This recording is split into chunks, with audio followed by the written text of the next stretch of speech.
understood, like say 5%. Like it was making sense, but it was still so new, and the things you were saying was so sort of profound that a little bit went through. And now I feel so much like I wish I could go back there, because now I know so much more would make sense.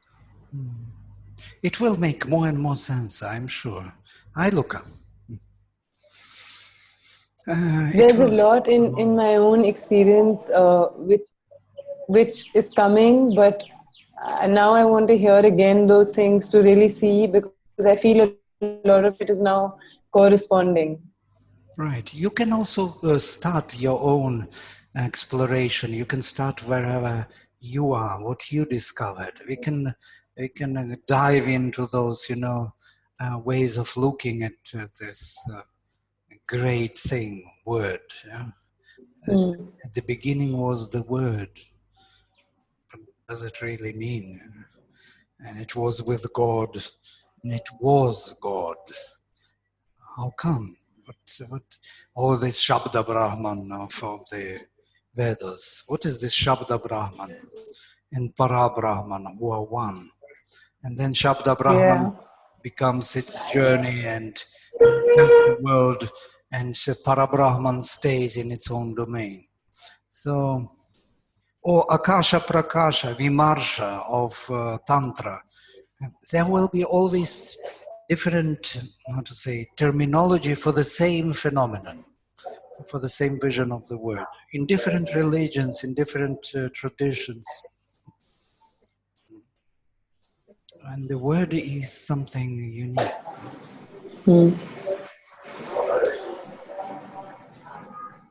But even when in Savitri, where they say that Savitri represents, that like symbolizes the divine word, what is that like?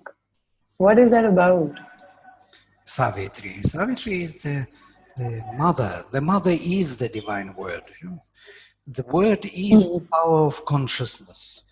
The word carries what? It carries consciousness and power together.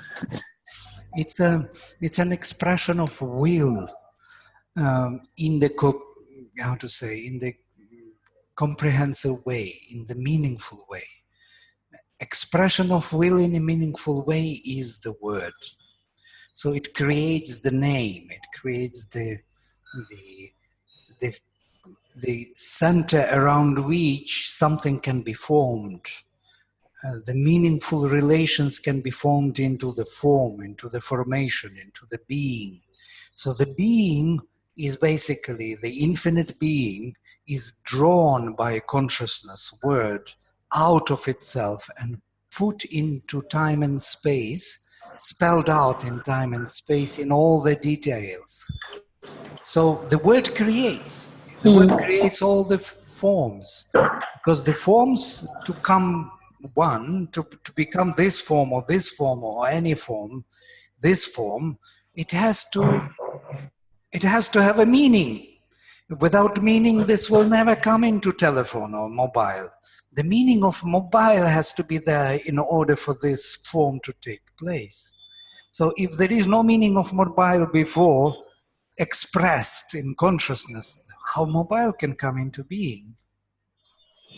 Okay, but then in like, what I mean is like when the word, like when that force expresses itself through a form, it's not like it has one meaning.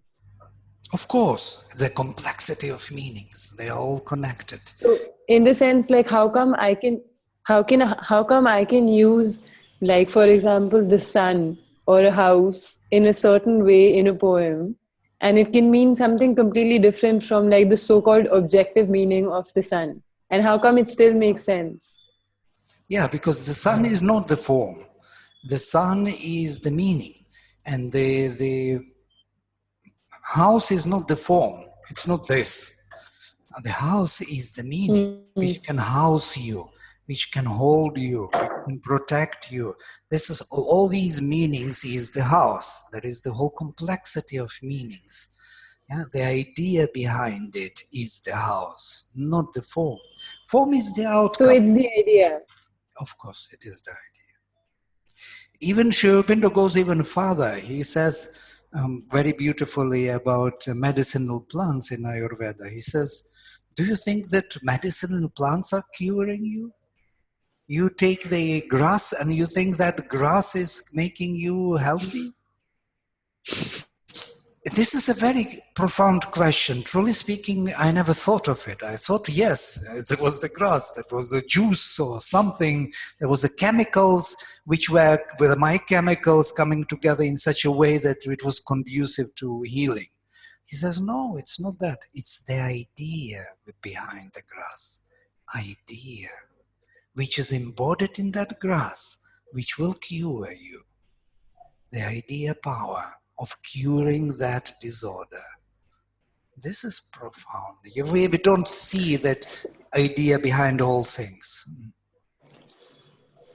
So is the idea then infinite in its meaning? It is in a way, in comparison to our form, which is destructed here in time and space, of course, which is easily destroyed and vanishes. It is much more infinite. But even there, the ideas most probably have some kind of life or modulation of some kind. You know, they can be modulated there in time. I believe so, at least. But the ideas of Can it not be that the idea only on the Vijnana level is infinite? Yes. Anything below it is, and above that there should be no ideas, I don't think. Yeah, all the ideas coming from the Vijnana level, absolutely. So there they are. No, for example, the idea of housing something. It's an eternal idea. This world is housing our souls. So we have this housing throughout, everywhere. Everything housing everything. Houses are everywhere, pervading all universe. We are in this solar system which is housing our planet. We are on this earth which is housing us. I am in this room which is housing me. I am in this country which is housing me. And so on and so forth. I am in this body which is housing me. Housing is just a symbolic, basically it holds a symbolic like form for something which is otherwise seemingly infinite in a way. I don't know which other word to use. Yes, okay. It's universally applicable for all. It's a universal. It's a very good word, universal. Infinite may be a little bit too strong, but let it be infinite. I don't mind. Housing is infinite. Yeah, it means that in time and space, you will have to have a space somewhere, place, a form. All this is housing. Look at this. Any form is housing of something. So it is really all pervading. But where does... Yeah. No, go on, sorry. No, this is the same idea. You take any other idea, you will be surprised that it is everywhere. Only we don't see it.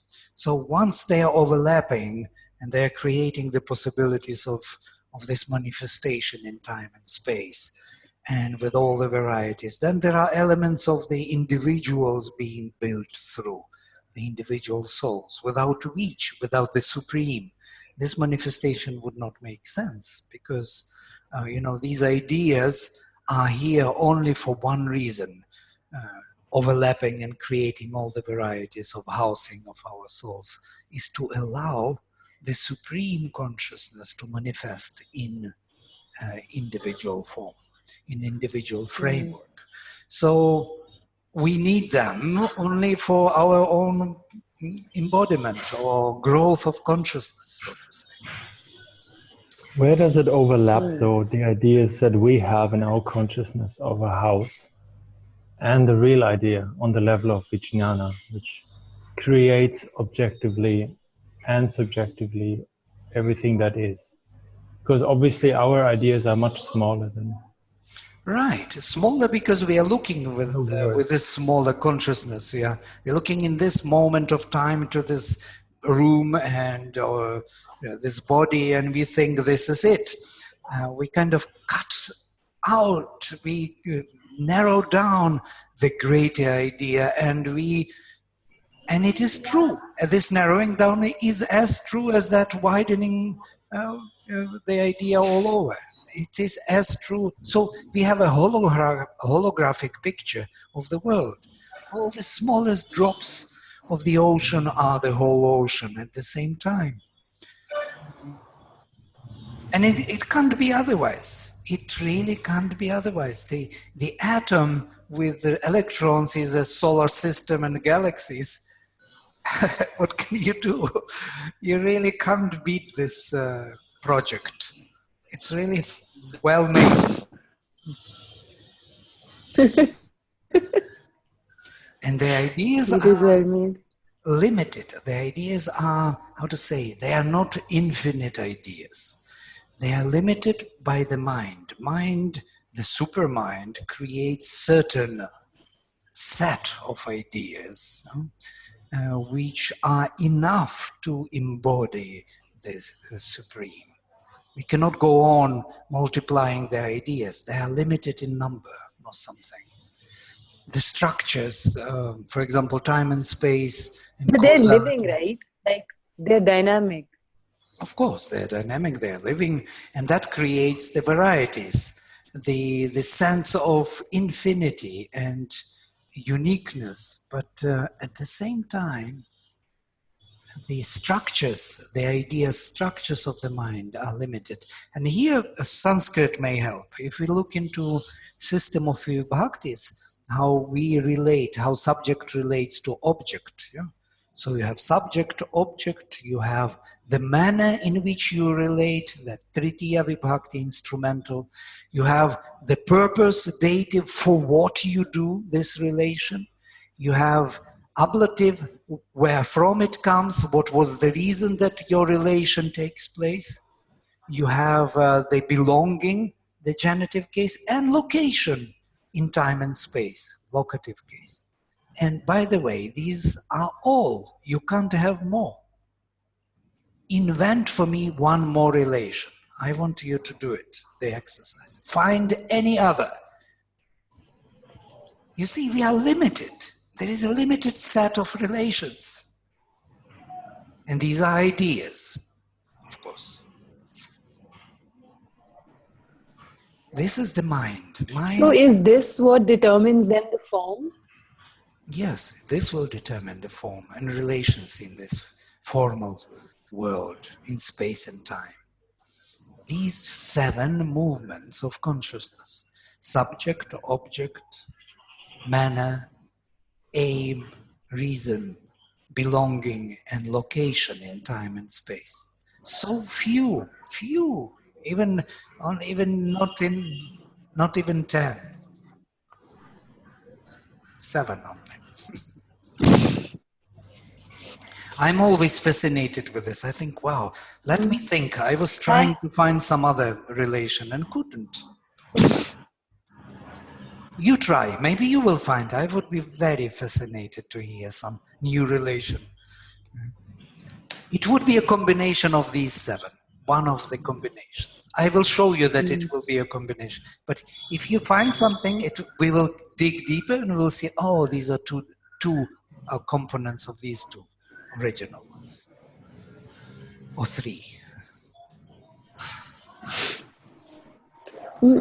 I have one more question. It's slightly unrelated. But suppose I'm saying to you that, Vladimir, you look nice today.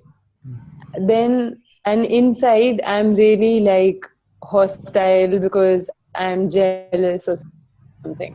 Then it's like I'm using somehow the objectivity of those words to carry a conversation, and in that I'm carrying a certain movement which is not really what objectively corresponds with those words. Like objectively I'm praising you when I'm saying something so-called positive.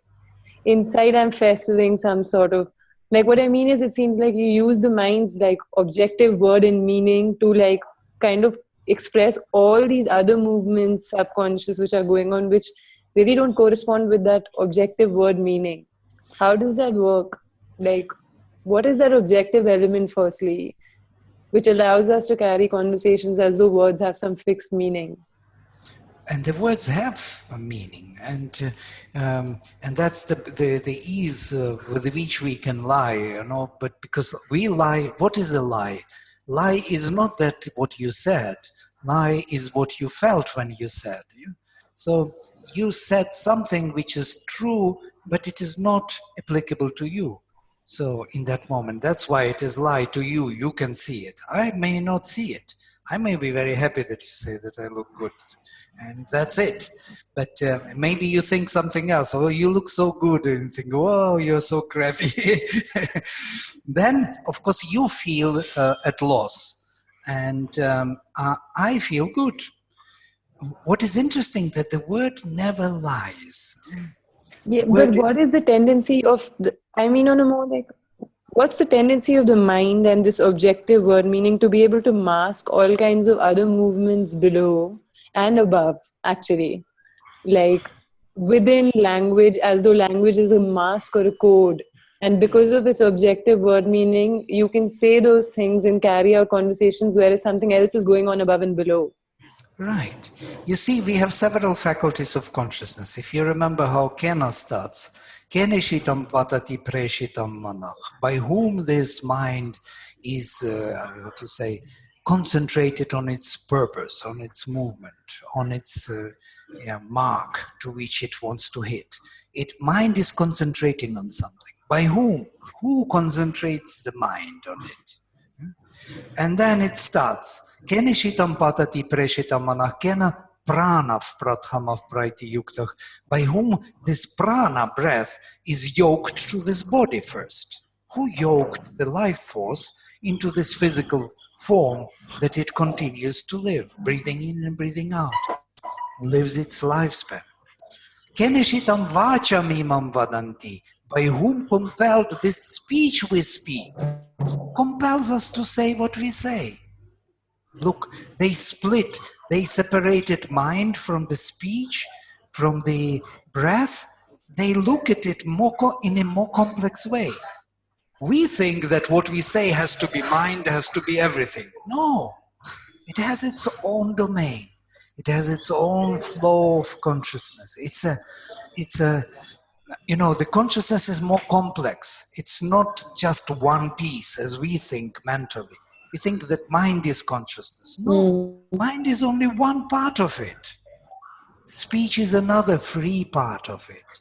So if we look at it with these eyes, we can learn that we don't have to always obey the mind and think that we are liars because our mind is not following speech.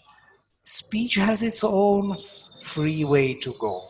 And if you say, I look good, and you think something else, what to do? Your faculties are busy doing different things.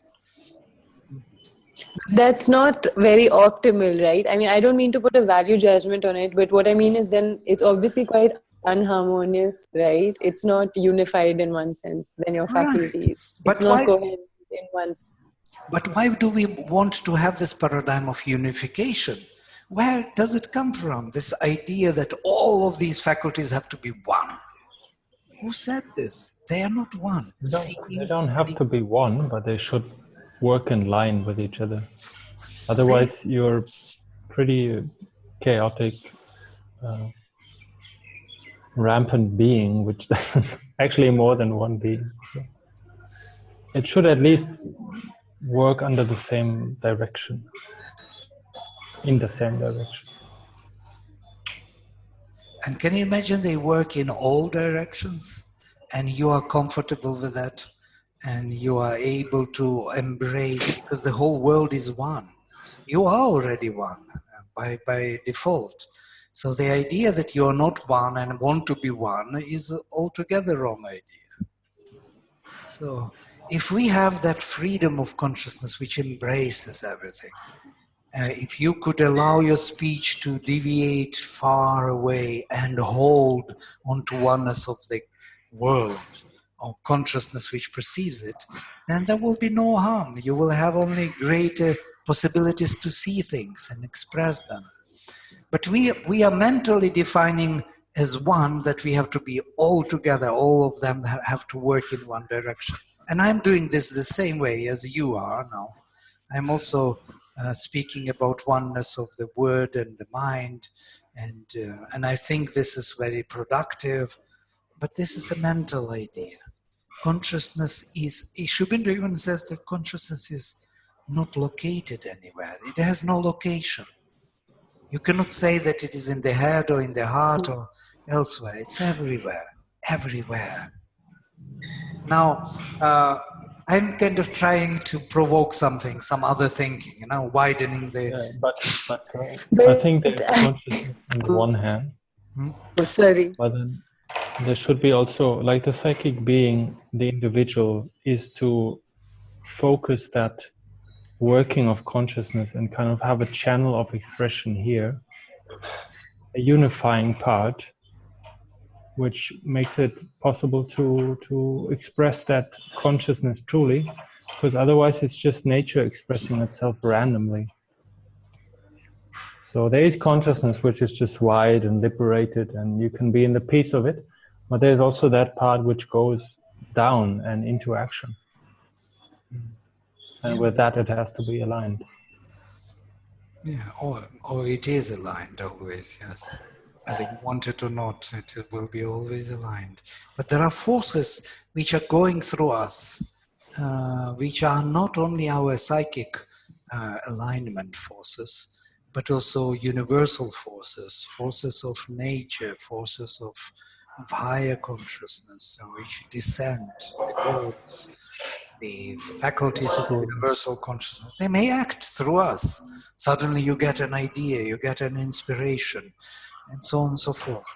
So we don't need to make ourselves so narrow and so one-pointed.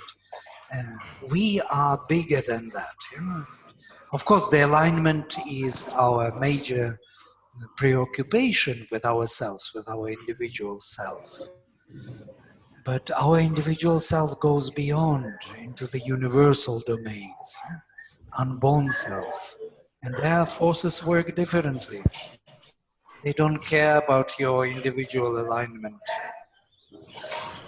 But then in terms of like action and stuff, like say if I'm playing the violin and my like these faculties are not all there. Something is somewhere, something is somewhere else, something wants to do something for its own will, its own kind of, let's say, like pattern of nature which is quite stubbornly formed in my individual being.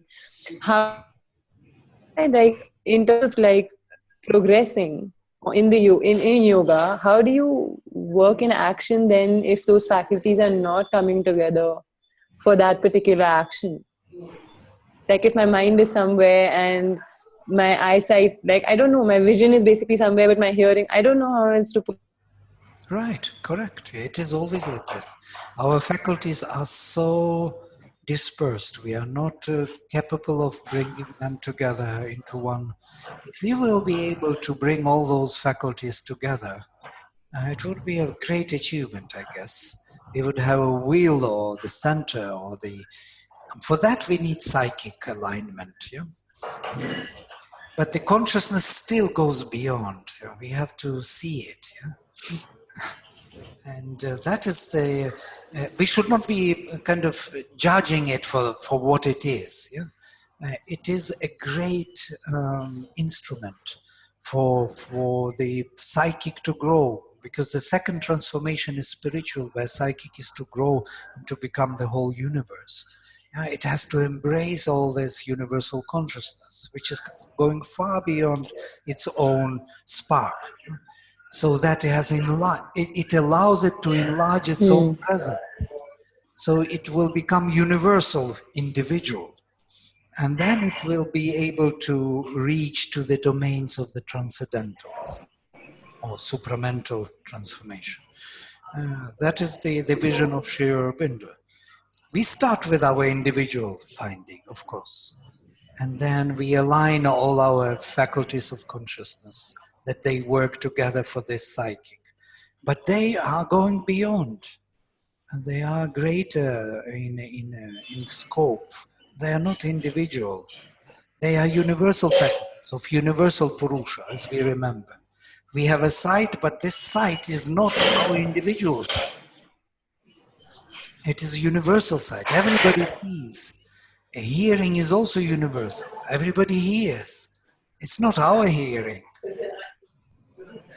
We just aligned it to ourself, to our individual self, and we think, oh, it's my hearing, my seeing, my thinking. No, there is no your thinking.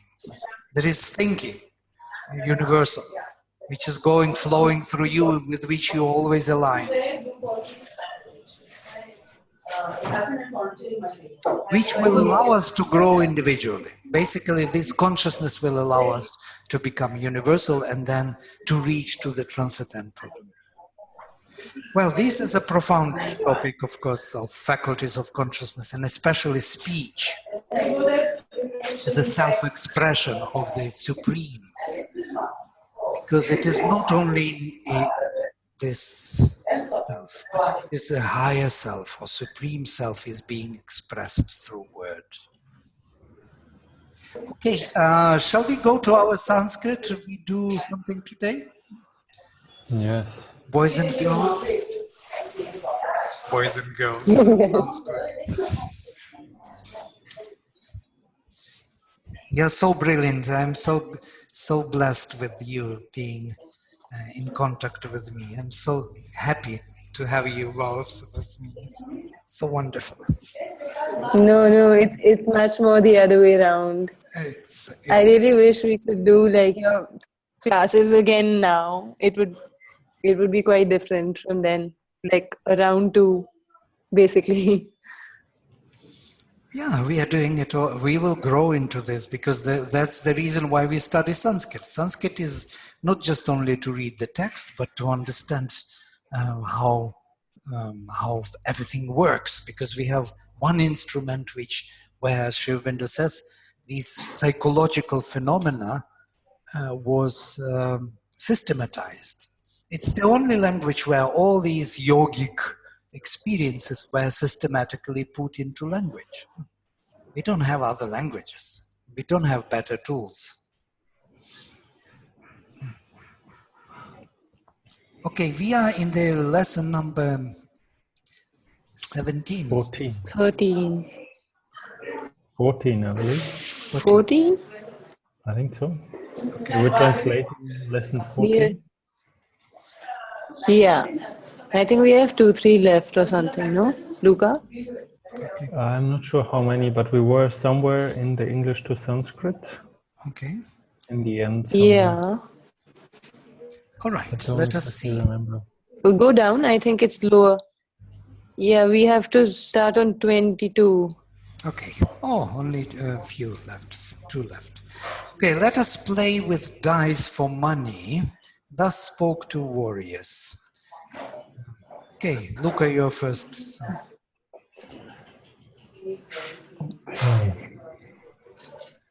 Rupakaya Akshaihi Divyama to play. Rupakaihi Akshaihi Divyama. Yeah? Yes. Iti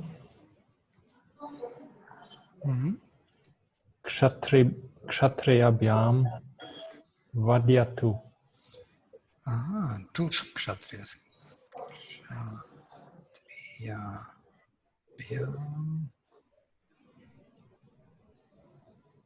Vadyatu.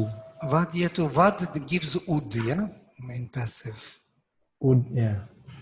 Udyatu. You cannot use parasmaipadam anymore. It is always atmanepadam ending for passive voice. Yeah? Udyata. Should be spoken. Or thus spoke. Oh, sorry. Then we have to have passive past. So we have to make augment put before udya, udyata. Yeah? We have to put augment, it would be audyata. Oh. Audyata. Audyata. It's a past tense. Okay. So it's the same as alabhata. So udyate will become audyata. Rupakaihi akshaihi divyamaha iti. Oh, divyamaha is plural and there are two kshatriyas. So it should be divyava. Let us play. Okay, that should be uh, this imperative. Yeah, divyava. May we speak for money. They want instrumental. Rupakaihi akshaihi divyava iti kshatriyabhyam audyata. Agreed? So far, so good. Okay. Audyata is which? Vad. Audyata is no, but like which us two? Like it's second person, No, it is the third third person. person. Sorry. Yes, was spoken literally. Yeah, was said by two kshatriyas. Because it's passive voice, that's why it is singular, third person singular, past tense with Atmanepada ending with passive voice. Yeah. You recognize the form. Is this Bhave Prayoga though? Say it again. It's Bhave Prayoga, right? Kshatriyabhyam audiyata, iti audiyata. Yeah. Iti is here is the object basically which became. Thus it is spoken. Yeah? Thus it is spoken. Yeah, it is spoken. Yeah, it's bhava prayoga made. Okay. Past tense. That's why it looks a little bit. Okay, next. Yeah, let us do the. And this Rupakair with an R. Yes. Rupakaya. And Wait, Akshair also. wait a minute. No.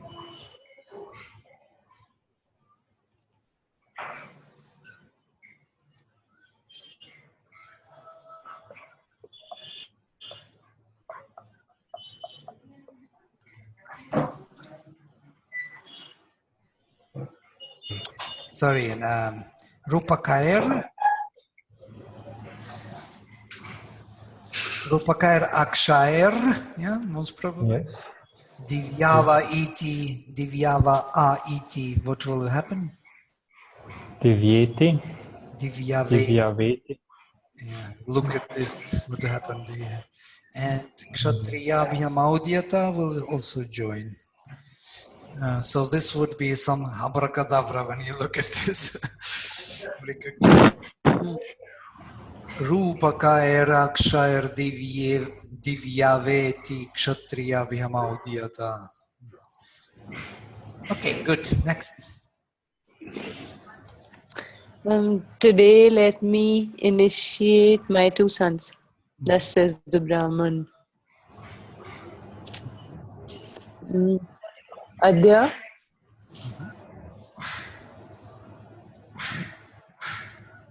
Putra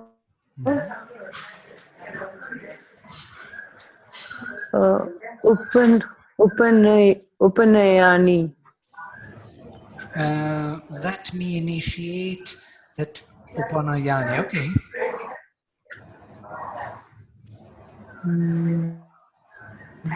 Iti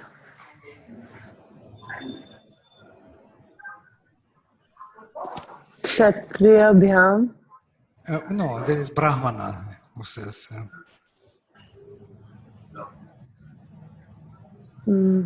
Oh, sorry. Iti Brahmana vadati. Yeah. Brahmana vadati. Very good. So Adyaputra Upanayani iti Brahmana vadati. Very good. Some sandhis? Yeah, Putra will become Putra. Putrav. Upanayani. Yeah, with long now. Upanayani And then iti, it will become a long E, correct. basically. Upanayani iti. And Brahmano. Very good. Brahmano vadati. Excellent. Next. Let the man dig. Let the man dig a cistern. Naran, Vapi, Kanantu. Naraha then, yes? Isn't it accusative? Accusative is when you objectively see men, yeah? But Naraha should be there, Vapantu. Yeah, right. Yes.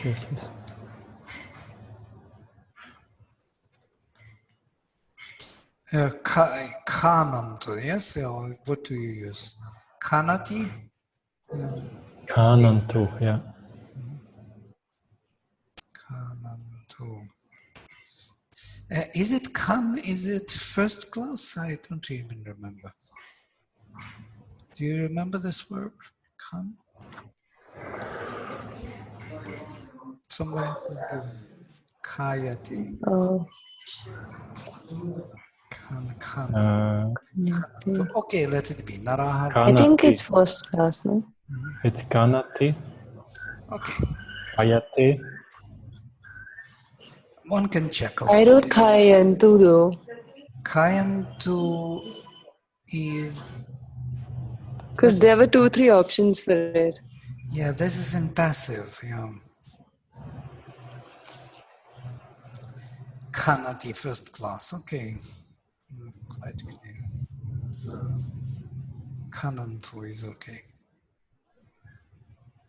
Kayate is passive voice, to be dug. Kayate is dug. So then you can make in passive voice also naraihi, yeah? Naraihi, vapihi,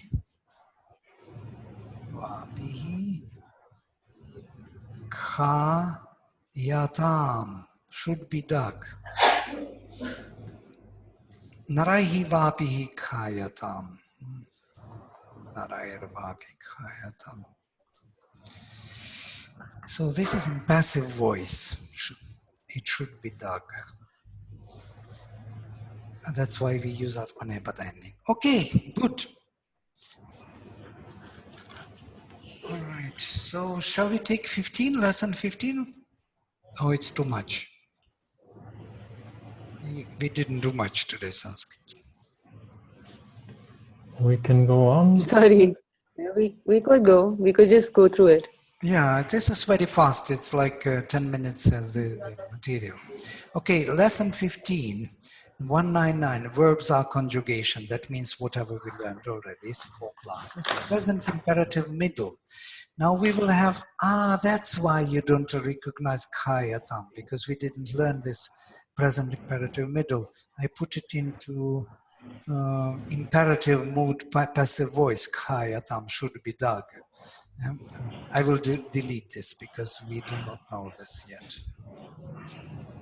I didn't know that we didn't know. Okay. So labhatam, this is the imperative. This should be, one should take labhatam, labhetam, labhantam, labhasva, labhetam, labhadvam, labhai, labhavahai, labhamahai. So it is imperative middle.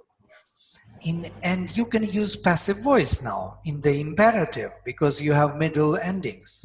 So you can use kaya tam as should be dug, with this ending here, tam. It should be dug. Or anything for that matter. You can use udiyatam, should be spoken. 200. But it's for yourself, basically. No, I'm speaking of passive voice. No, it's yes. This is middle. You can use all the roots now which are used in the middle, like ikshatam, one should see, labhatam, one should get. Yeah, this is the middle voice. 200. The first persons are really subjunctive forms. In the inflection of the passive imperative is precisely similar. Kriyaih, kriyasva, kriyatam. So kriyatam should be done. Kriyasva, you should be done. Kriyai, I should be done. So it has the same meaning as the other imperative, just that we can now use more words, more roots. Right, and passive voice. You can use passive passive voice in imperative, which is very, very sophisticated. Yeah, the house should be built. Kriyatam, griham kriyatam. It's now becoming very complex, very interesting to use. Language becomes rich.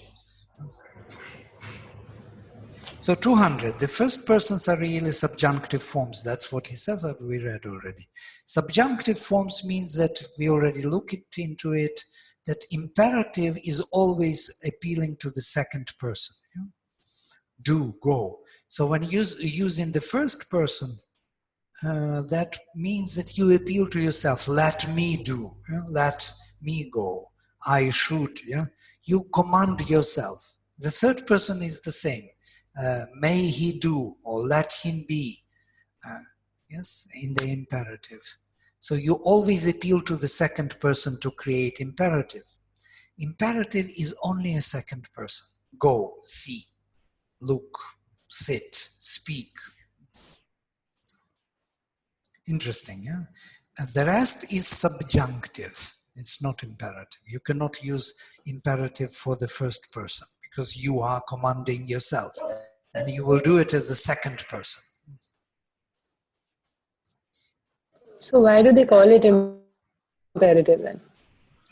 Because it is imperative. You command yourself. You command others. But it is done through the second person only. You cannot command yourself in the first person.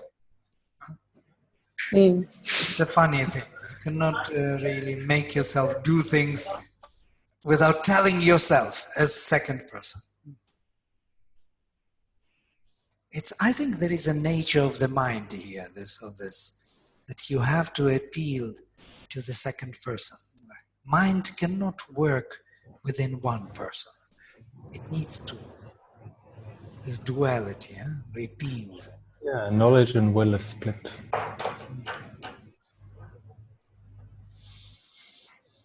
So 201 nouns in Ri. So we have the whole bunch of nouns in Ri. I will not read this paragraph because it's confusing and you don't have to read. The suffix tri is the suffix of doer. So we have the suffix tri in Latin, in English, yes, giver, taker, and so on. Teacher, mother, father. This is tri, suffix tri, to do. So karta, it has also guna. Karta, kartaro, kartaraha, kartaram, kartaro, kartrin. Kartra, kartrebhyam, kartrebhi, kartre, kartrebhyam, kartrebhyah, kartuh, kartrebhyam, kartrebhyah, kartuh, kartroho, kartrenam, karteri, kartroho, kartresho. Vocative is kartach, short a. If you look at this paradigm, what do you see?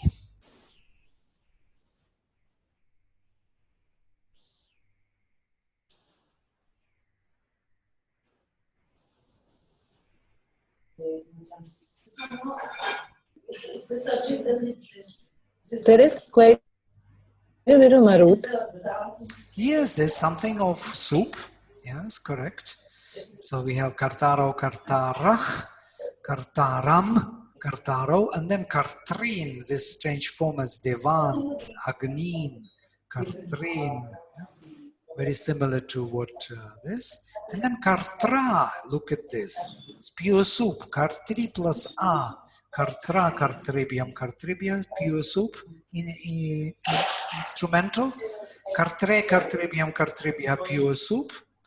And then some weird things. Kartuch, which we cannot explain. Kartrebiam, kartribia, soup. Kartuch cannot be explained. Then kartroho, kartrinam, soup. Kartari, soup. Kartroho, kartreshu, soup. So there is a lot of soup. So except kartuch and kartrin, the rest is soup. And it's kind of, yeah, we will fix it in our mind in this way. So karta is the doer. You can now create any doer. You can take any root, add suffix 3 and make a doer. For example, da, root da to give, data, giver, dha to establish, dhata, dhatri, the establisher, and so on. From here we have Savitri, from root su, yeah, with E put in Savitri, Savita, the compeller, the one who compels things to move, and so on and so forth. Any root, you can create the doer. And this is the paradigm. Jetri, Jeta, the conqueror. Neta, the leader. Neta, Netaro, Netaraha, the leaders. So you can make your words and they will be clear in meaning. It's a very good device, very easy to use.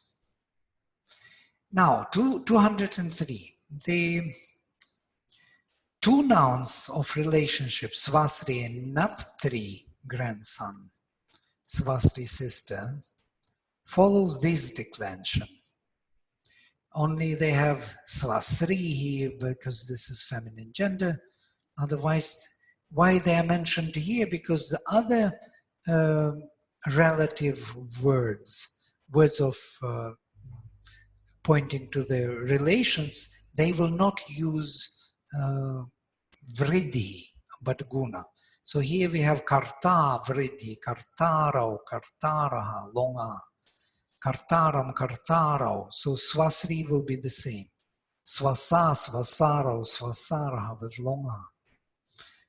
Which is not the case with mata, pita. They will use short a.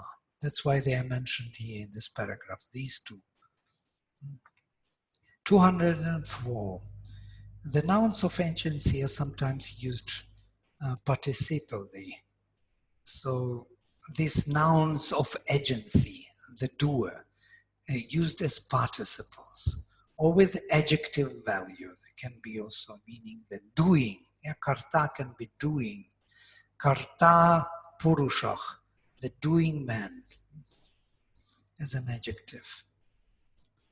The corresponding feminine stem is made with long E and declined like Nadi. So Kartri will be the doer feminine. Savitri, yes, Gayatri. These are all these doers in feminine with long E. Now you know where this comes, Savitri. This comes from this ending. Duhitri. Duhitri is different. Savitri, Gayatri, and Duhitri follows the Pitri. So you'll always recognize this doing element in Ri, always. Tri, yeah. And suffix tri most probably comes from the root tri to tarati, to cross. Yeah? So it's a crossing element, an agent. So it is carrying this action of kartri, yeah? The carrier of doing. And that's from here the doer.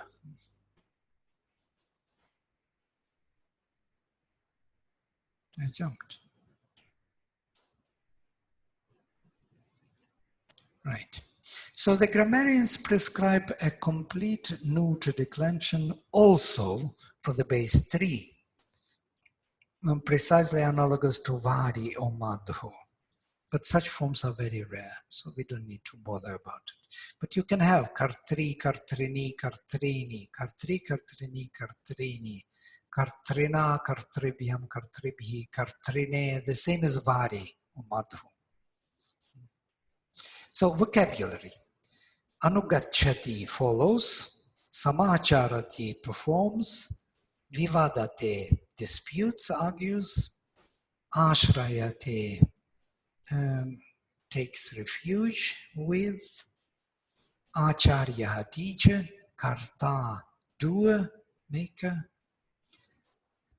Kala, time, Kripa, pity, Datri, giver, Data, Durjanah, bad person, Drashtri, from root drish, to see, the seer, Drashta, and here you see this drash, drish became drash, and tri suffix changed in root trees with cerebral, because shu influenced it. Drashtri, the seer, Dhatri, the creator, Nishchach, decision, Netri, leader, Pandita, learned man, Padam, step, Prayashchitam, penance, Bharta, supporter, lord, husband, master, from root bhri, to carry, to support. Rakshitri, Rakshati, Rakshitri, the protector, Vyavaharaha, trial, Shastri, the punisher, governor, from root Shastu. Srashtri, the creator, from Srij, Namas, Namaha, honor, glory. Daridra, poor, adjective. Vara, best, most excellent. Also used as better, Varam, as better. Okay. Vladimir, in the verbs above, there was. Can you just go up? Yeah. It. Mm, yeah, higher up. Yeah, in this like samachariti, it's you can basically add as many prefixes Exactly. before. Is it and okay. You can have 2, 3, 4 prefixes, and they change Okay. dramatically meaning. They add the flavor, the sense. We will see this in classical Sanskrit. Many prefixes in one row. The same in Hindi. You have the long word Vyavahara, for example. Vi ava ahara, Hri root, but vi ava 2 prefixes already. Yeah?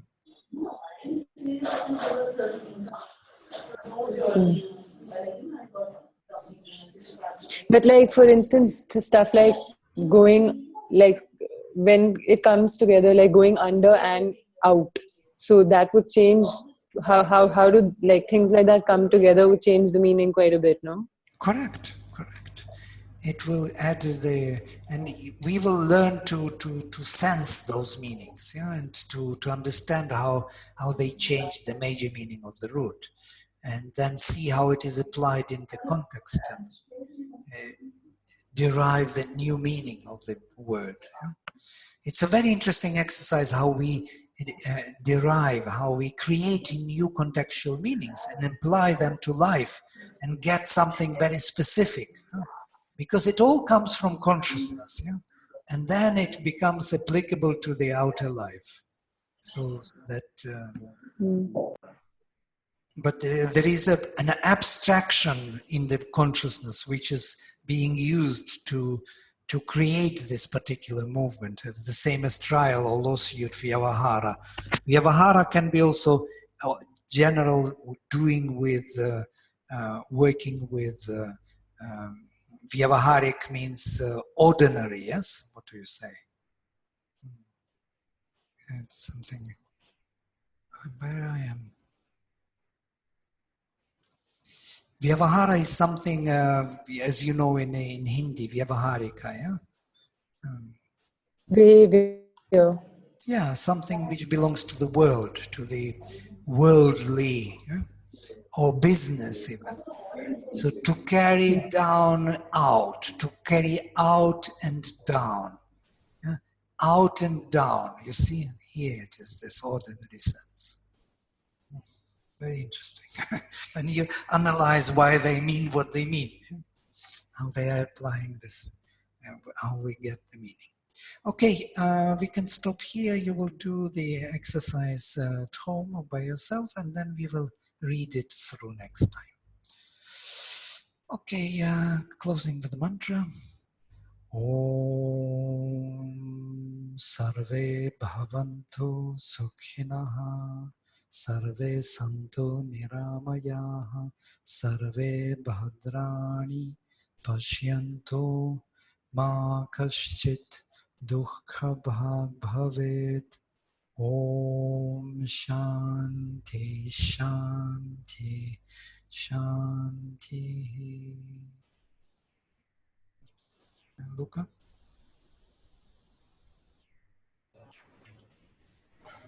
Om Sarve Bhavantu Sukhinaha Sarve Santu Niramayaha Sarve Bhadrani Pashyantu Ma Kaschid Dukkha Bhag Bhavet. Om Shanti Shanti Shanti. Om Sarve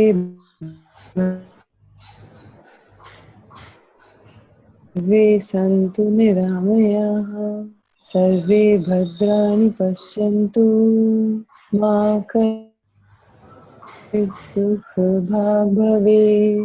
Om Shanti Shanti Shanti.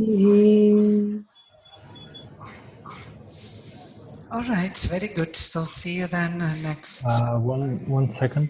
Yes. Next week I'm going to be there. Next Saturday. The week after I'm going to be traveling back to Germany. So that next week and after I'll definitely be busy. And then we have to see, unfortunately, again a different time again.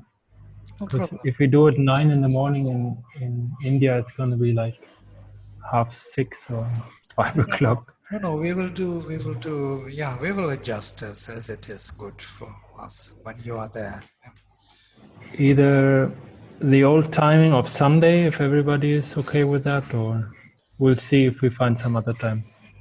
All right, no problem. We can. Sorry for the... No, it's fine, fine. It's totally okay.